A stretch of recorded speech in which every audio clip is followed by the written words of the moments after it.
Hello everyone, in my previous tense video we learned what is tense and we learned about the three types of tenses, i.e. present, past, future. And what are the other four subcategories of these three types? What are they? We had covered all this in that video. In today's class we are going to learn present indefinite tense, which we also call simple present tense. Guys, in this entire class 1 will teach you only one tense, and that is present indefinite tense, because it is very important. So it is very important to understand it well in detail. So watch the video very carefully and stay in the class till the end. Let's start the video. So friends, first of all we will see what is the identification of present indefinite tense. Meaning, what are those sentences which you will understand by looking at them that yes, they come under the category of present indefinite tense. So look at such sentences which end with ta-hi, ti-hi, te-hi, ta-hun, ti-hun, te-ho-aya. So you have to understand immediately by looking at them that yes, they are present indefinite tense. Look, we will understand this thing with some examples. Look, the first example is Sachin plays cricket. We go to school. She sings songs. I play. Now look, all these sentences end with ta-hi, te-hi, ti-hi and ta-hun. So, in which category will all these sentences come? They will come under the category of present indefinite tense, okay? And all such other sentences which end with ta, ti, we will put them in the category of present indefinite tense. Now see, till this point you have understood that whenever there is ta-hi, ti-hi, te-hi, aya at the end of a sentence, then we will use the structure of present indefinite tense in it. But along with this, there is a very important concept that you will have to understand, that where do we use present indefinite tense?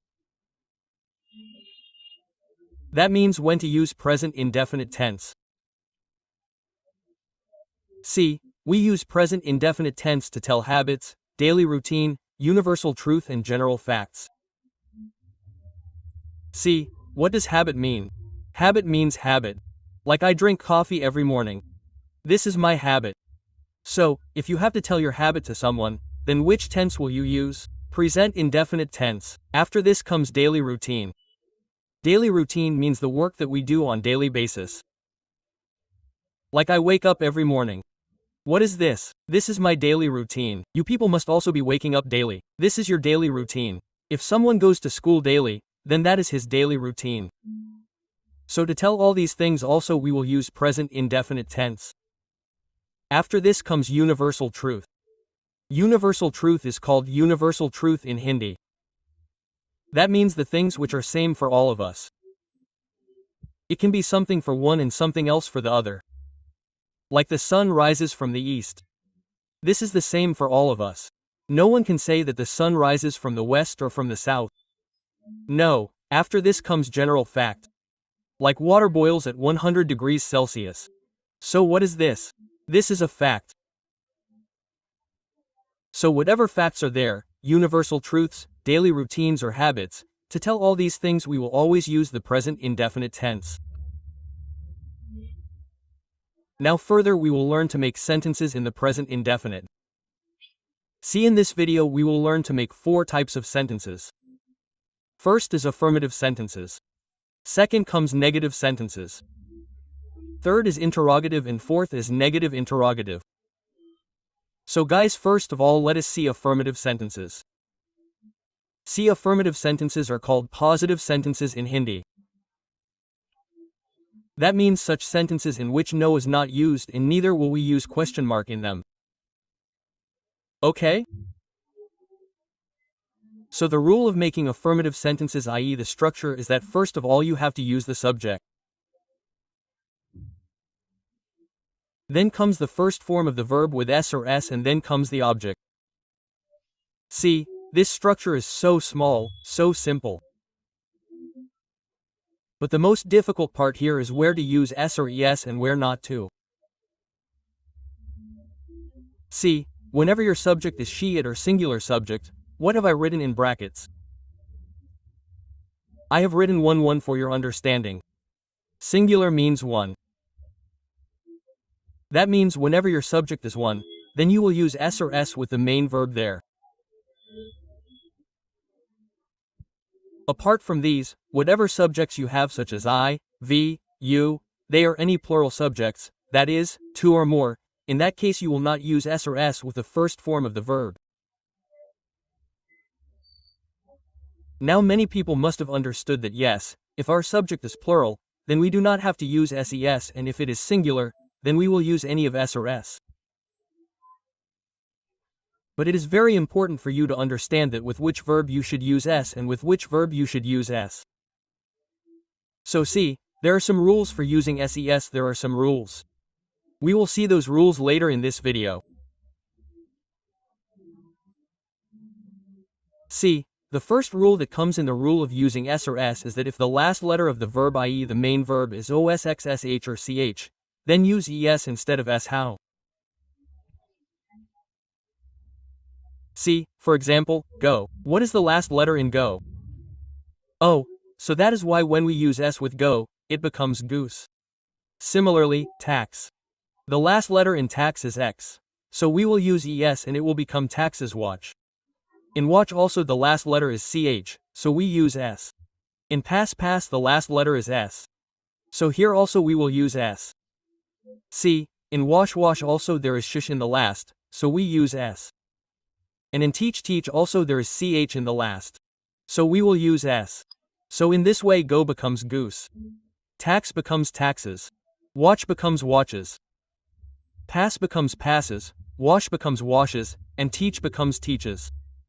And when does all this happen? When your subject is she, it, or singular. Clear? Now see, the second rule of adding s or s is that if there is y at the end of the verb, i.e. main verb, then y is changed to I and s is added in front. For example, in study, if there is y at the end then y is changed to I, and if s is added in the end then it becomes studies. In try also there is y at the end then y is changed to what? I, and if s is added in the end then it becomes try. Similarly, in carry also y is changed to I, and if s is added in the end then it becomes carries. And the third rule of this is that if there is a vowel before y then y is not changed to I. Then just s is added. See, I will explain to you. Vowel means vowels. How many vowels are there? 5. Which ones? A, I, O, U. That means if whatever verb you have has y at the end, and if any of these 5 is coming before y, then you will not change y to I. Then you will just add s with y, okay? See the examples.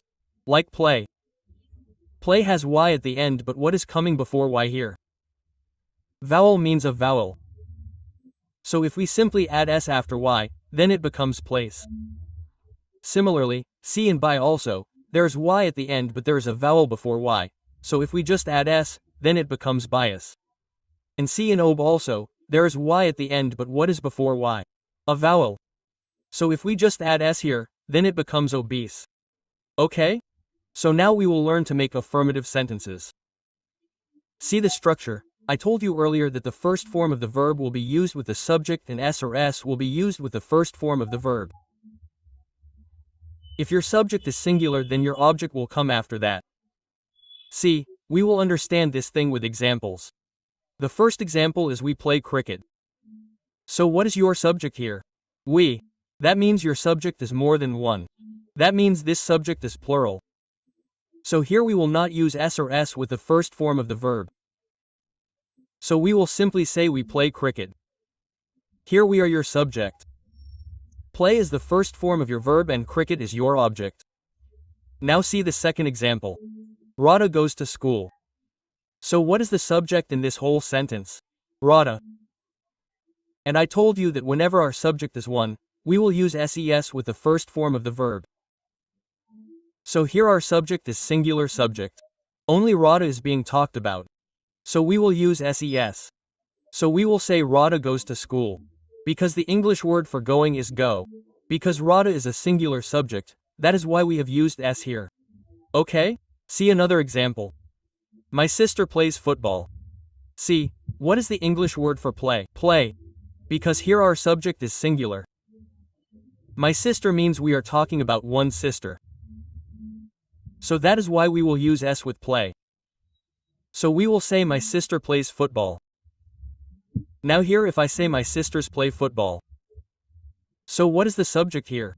Plural, because here my sisters have been talked about, that means there are more than one sisters.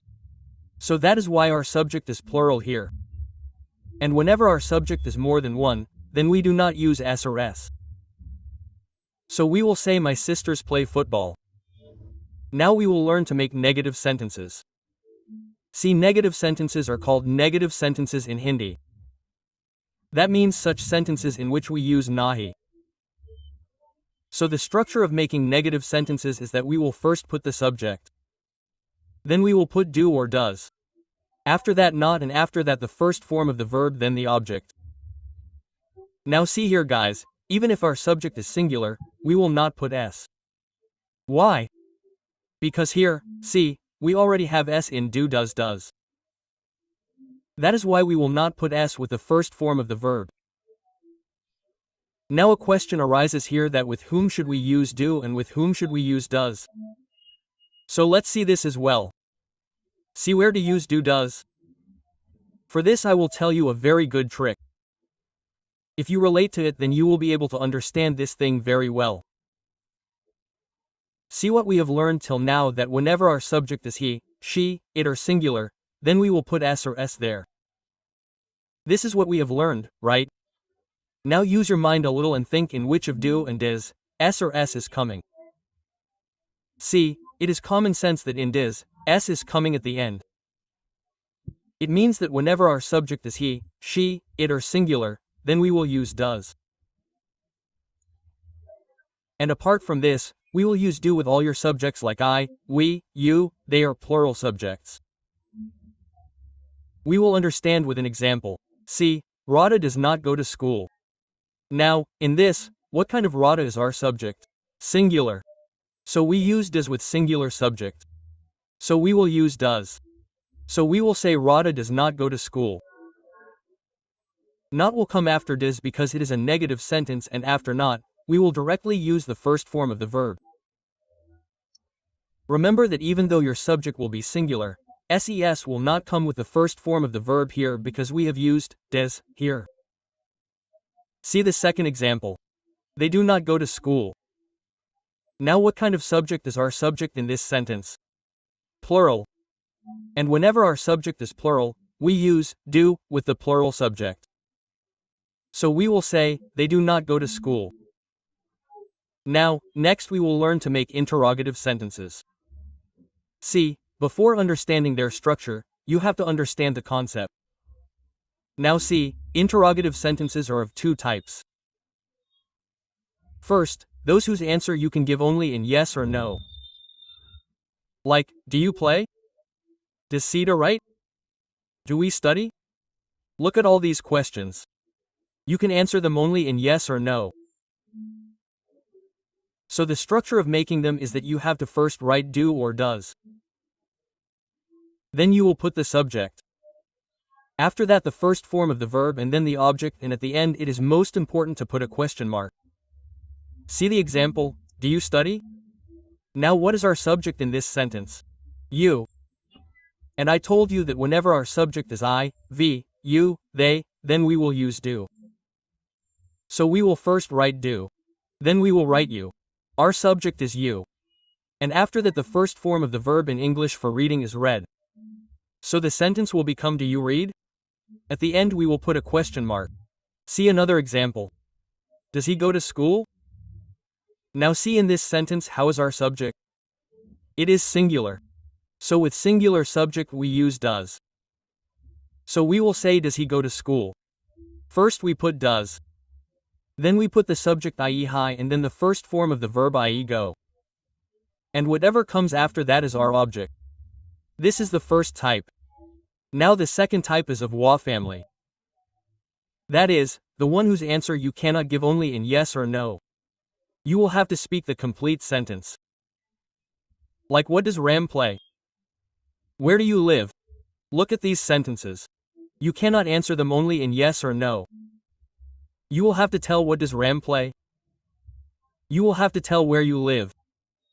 So we keep these types of questions in wa family. See, There are many words in wa family. Like why means why, when means when, how means how, where means where, what means what, which means which one, who means whose, who means who, and whom means whom. So all these words are of wa family. Now see what is the structure of making wa family sentences. See, just before the structure you used in do does, add the wa family there. Meaning you don't have to make any changes in that structure. You just have to add wa in front. So your wa family question will be formed. Let's understand from the example. What does Ram play? See what has come here. For this, which word do we use in wa family? What? So first of all we will use what. Then we will write does. Why? Because here we are talking about Ram. Our subject is singular, that's why we have used does there. So we will write what does Ram play. See the second example. When do you sleep? Now see, for when has come, we use the word when. So first we will write when because our subject here is you, and with you we use do. So we will use do. So we will say when do you sleep? When do you sleep? When do you sleep? Now we will read our last category, that is negative interrogative sentences. That is, interrogative negative sentences. These are such sentences in which not is also used and a question mark also comes. So see, the structure of making a negative interrogative sentence is wa family plus do does plus subject plus not plus first form of verb plus object and question mark at the end. This structure is exactly the same as what we have just learned in interrogative. Only what has come in this, not has come after the subject. See, we will understand from an example. Does Sachin not play cricket? Now we can answer this question in yes or no. So we will start it with do does. Wa family will not come here. Now see, because Sachin is a singular subject, that is why we will use does here. So we will say does Sachin not play cricket? It is necessary to put not after Sachin because it is interrogative plus negative. So we will say does Sachin not play cricket? See another example. Why Sachin does not play cricket? Now see, in this you cannot answer it in just yes or no. So you will have to tell the reason. That is why we will start it with wh. So for why we will write why, because Sachin is singular here, so similarly we will write does. So we will say why does Sachin not play cricket? So whatever we have read till now, let us see a complete summary of it together. So it will be easier for you to understand. There will be only one sentence, we will write it in 6 different ways. Okay? So the first sentence is Ravi plays cricket. Ravi is singular subject, so if s is used with play, then we will say Ravi plays cricket. After that, Ravi does not play cricket. It is a negative sentence, so we will say Ravi does not play cricket. Does will be used with Ravi and not will be used with does. After this comes does Ravi play cricket? Meaning you can answer it in yes or no. So we will start with does Ravi because Ravi is the subject, so we will start with does. So we will say does Ravi play cricket? After this comes does Ravi not play cricket? So in this we will just put not after Ravi. So we will say does Ravi not play cricket? After that comes why does Ravi play cricket? So for why we will put why here, so we will say why does Ravi play cricket? Because Ravi is there, so we have put does. So we will say why does Ravi play cricket? And then in the end comes why doesn't Ravi play cricket? Meaning this is negative plus interrogative. And which is negative? Whose answer you cannot give in yes or no. So for this we will say why does Ravi not play cricket? Same as the structure which is just above this. Only not has been put here. So friends, that is all in today's class. I hope you guys have understood it well, and if you have understood, then I'm giving you 2 sentences. You will give me its answer in the comment box. The first sentence is I write a letter. What will be its answer? You have to tell me that. And the second sentence is he laughs. So you have to give me the answer to both these questions in the comment box. And yes guys, if you have any doubt related to this video, any question, then you can ask me in the comment section. So guys, see you in the next video.